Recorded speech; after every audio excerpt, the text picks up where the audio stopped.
നബി സല്ലല്ലാഹു അലൈഹി വസല്ലമ തങ്ങൾ പറഞ്ഞ റൂട്ടിലൂടെ മഹാനവറുകൾ തന്റെ ഉറക്കിൽ നിന്ന് എണീറ്റ ഉടനെ മറ്റൊന്നും ചിന്തിക്കാൻ തുനിഞ്ഞില്ല.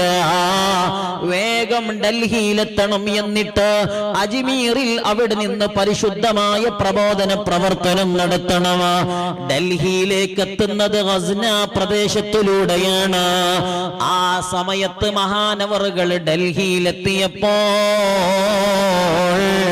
മഹാനവറുകളുടെ സ്നേഹം കണ്ട്, പരിശുദ്ധമായ ഇസ്ലാമിന്റെ വലിയ മൂല്യം നിറഞ്ഞ ആശയങ്ങൾ കണ്ട്, സഹജീവിയോട് മഹാനവറുകളുടെ പൊരുത്തം കണ്ട്, മറ്റുള്ളവരോട് മഹാനവറുകൾ പെരുമാറുന്ന രീതി കണ്ട് ആയിരങ്ങളായ ആളുകൾ ഡൽഹിയിൽ നിന്ന് മഹാനവറുകളെ കണ്ട് പരിശുദ്ധമായ ഇസ്ലാമിലേക്ക് കടന്നു വരികയാണ്. ഇസ്ലാമിനെ തേടി ആളുകൾ ചെന്നെത്തുക.